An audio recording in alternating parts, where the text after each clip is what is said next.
ఎవరైనా ఏదైనా శాపానికి గురైతే ఆలయానికి వెళ్లి శాప విమోచనం చేసుకోవటానికి ప్రయత్నిస్తారు. అటువంటిది ఓ ఆలయమే శాపానికి గురైతే, ఆ ఆలయంలో 12 ఓ బాలిక బంధించబడితే వినడానికే చాలా ఆశ్చర్యంగా ఉంది కదా! కానీ ఇది నిజం. అచ్చంగా ఓ ఆలయం శాపానికి గురైంది. ఆ ఆలయంలో 12 పాటు బాలిక బంధించబడింది. ఇంతకీ ఇది ఎక్కడ జరిగింది? ఆ 12 ఆ బాలిక ఆ ఆలయంలో ఏం చేసింది? అన్ని సంవత్సరాలు ప్రాణాలతో ఎలా ఉంది అనే ఇంట్రెస్టింగ్ విషయాలను ఈ వీడియోలో తెలుసుకుందాం. రాజస్థాన్‌లోని జఠానా అనే గ్రామం ఉంది. అక్కడ పురాతన మహాదేవుడి ఆలయం ఉంది. అయితే అది ఎన్నో ఏళ్లుగా మూతపడే ఉంది.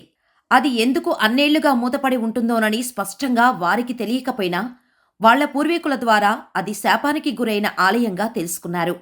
ఆ ఆలయం జోలికి ఎవ్వరూ వెళ్ళకూడదని పూర్వీకులు ముందుగానే హెచ్చరించటంతో గ్రామస్తులు ఎవరూ ఆ ఆలయం ఛాయలకు కూడా వెళ్లరు. అయితే ప్రతి 12 ఏళ్లకొకసారి మాత్రం నెల రోజుల పాటు ఈ ఆలయాన్ని తెరుస్తారు.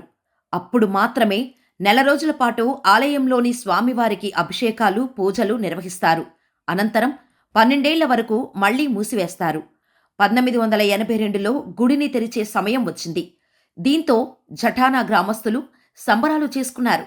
అలా ఆలయాన్ని తెరిచేటప్పుడు గుడిపట్వా అనే పండుగను కూడా జరుపుతారు. అదే గ్రామంలో రాథోడ్ కుటుంబం ఉంది. అందులో సురేష్ అనే వ్యక్తి తల్లిదండ్రులతో పాటు భార్య, తన 12 ఏళ్ల కుమార్తె అందరూ ఒకే ఇంట్లో ఉంటున్నారు. మహాదేవుడి ఆలయాన్ని తెరవబోతున్నారనే విషయం తెలియటంతో సురేష్ కుటుంబం కూడా పండుగకు సిద్ధమవుతున్నారు. మన 2 కర్ణాటక, తెలుగు రాష్ట్రాలలో ఉగాది, మహారాష్ట్ర, కొంకణి ప్రజలు గుడిపట్వాని జరుపుకుంటారు. సింధీ హిందువులు చెట్టి చాంద్ పేరిట సెలబ్రేట్ చేసుకుంటారు. ఇదే రోజున జఠానా గ్రామ ప్రజలు చాలా ప్రత్యేకంగా నిర్వహిస్తారు. పైగా ఆ రోజే మహాదేవుడి గుడిని సైతం తెరవబోతుండటంతో వారి సంబరాలు అంబరాన్నంటాయి. ఇక ఆలయాన్ని తెరిచి ఎవరికి తోచిన పనులు చేసి స్వచ్ఛందంగా గుడిని శుభ్రం చేసి మహాదేవుడికి ప్రత్యేక పూజలు చేశారు. ఇలా నెల రోజులు గడిచాయి. ఇక తలుపులు మూసే సమయం ఆసన్నమైంది. ఆలయాన్ని మూసివేసేటప్పుడు ఆలయ పూజారి గుడిలో ప్రతి అంగుళాన్ని పరిశీలించి ఎవరూ లేరని నిర్ధారించుకున్న తరువాతే గుడి తలుపులు మూసివేస్తారు.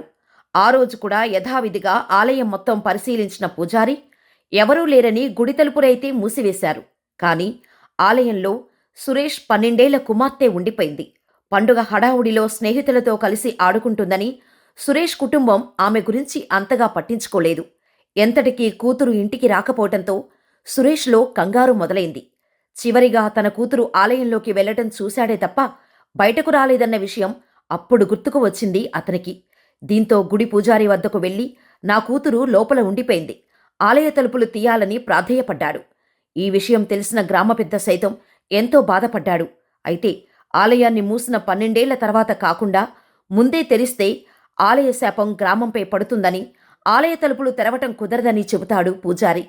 గ్రామస్తులకు ఈ విషయం తెలియటంతో అందరూ వెళ్లి సురేష్ కుటుంబాన్ని ఓదార్చడం తప్ప అతను కుమార్తె శ్రద్ధను బయటకు తీసుకువచ్చేందుకు మరొక మార్గం లేక బాధపడ్డారు.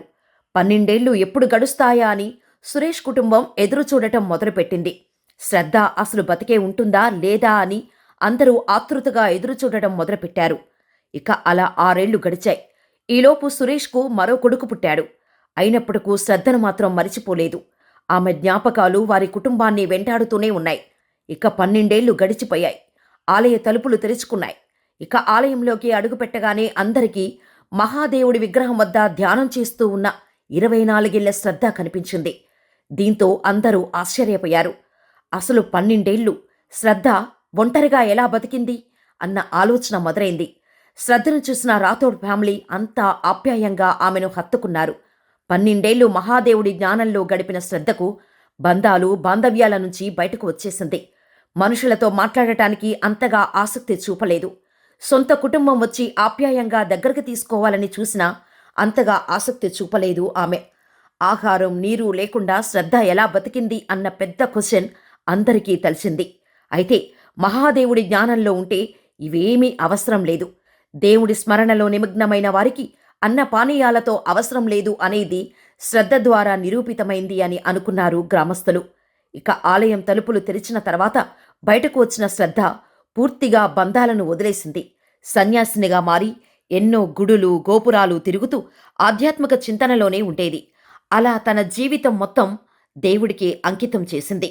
అసలు 12 శ్రద్ధ ఎటువంటి ఆహారం, నీరు లేకుండా ఎలా బతికింది అనేది ఇప్పటికీ మిస్టరీగానే మారింది.